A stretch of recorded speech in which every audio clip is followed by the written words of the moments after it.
Today, we're taking HeroQuest to the next level by crafting a 3D version of the game board. If you've never heard of HeroQuest before, it's a classic dungeon crawling adventure where heroes battle monsters, explore dungeons, and complete epic quests. But today, we're making it even more immersive. Stand Here will transform Quest 1, the trial, into a detailed 3D board, complete with textured tiles and magnetic walls that snap into place.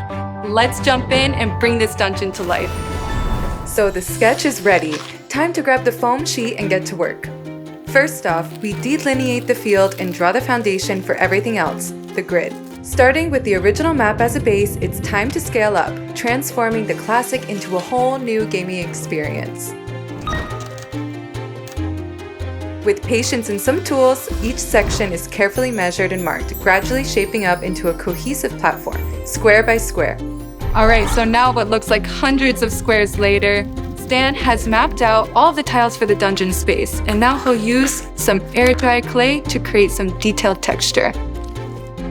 First, we stretch the clay and roll and flatten it, spreading the material all over the target area. Let's do a little trick to add some texture to the future tiles, using a tinfoil wrap stick as a rolling pin.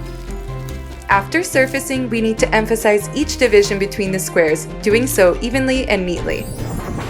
Now let's move on to detailing the texture, because true craftsmanship is all about the details.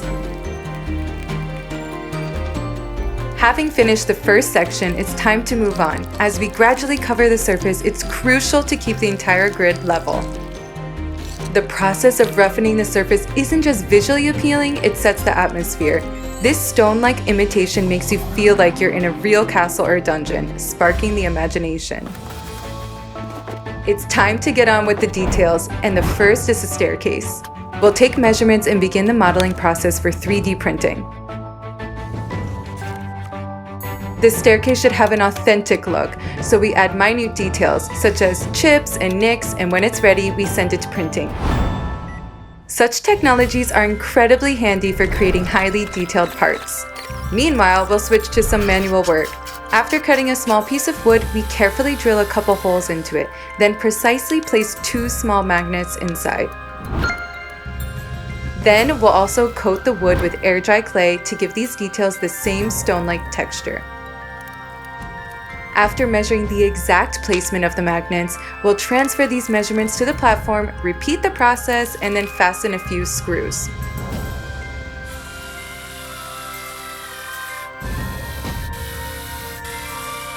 This way, the dungeon walls will stay in place and become removable.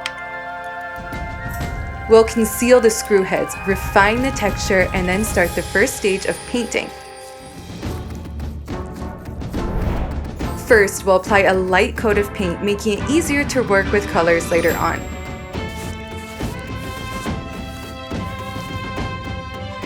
When starting to paint, it's important to follow the color of each terrain, remembering where the impassable areas, traps, or magical zones are located. Beyond just painting, don't forget about the finer details. We'll add shadow effects, tone transitions, and other color nuances. Remember, the more detailed the game board is, the richer the experience. After working on the details and marking each area with its corresponding color, here's how the platform turns out. Time to finish the remaining walls and corridors of the dungeon. We'll also paint and position them on the platform.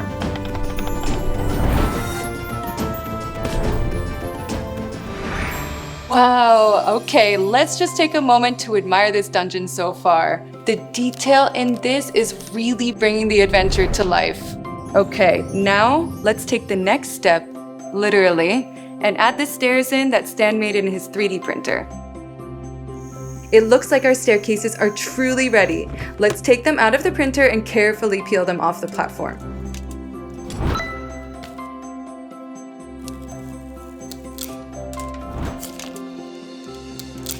Now, let's remove any excess material. The key is to be careful not to damage the staircases.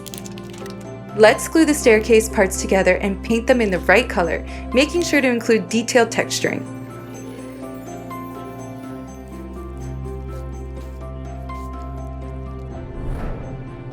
Now they're ready to serve as starting points, exits, or transitions between different levels. Ooh, I see you started to paint the figurines.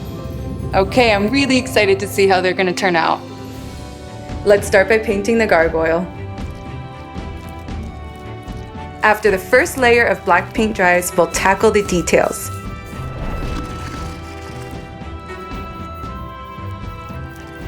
Now let's move on to the wizard. Let's add the skin color and then move on to painting the rest.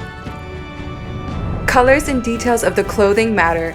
You can paint them to your taste, but legend says the original colors bring luck and help complete the quest.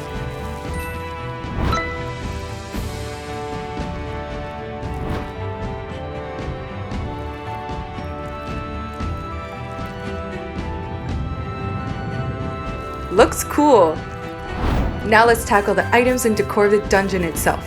Trust me, you want these items to stand out. They enhance the game and sometimes are an integral part of it.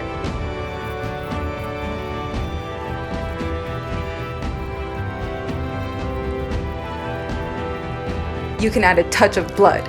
Vary the shades on the items and place them according to the quest.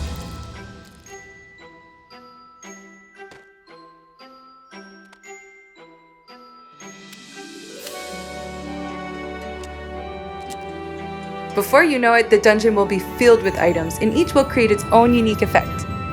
Once you've checked the map, you can start placing heroes in their positions. Whatever quest awaits, I'm sure it'll be thrilling. Good luck!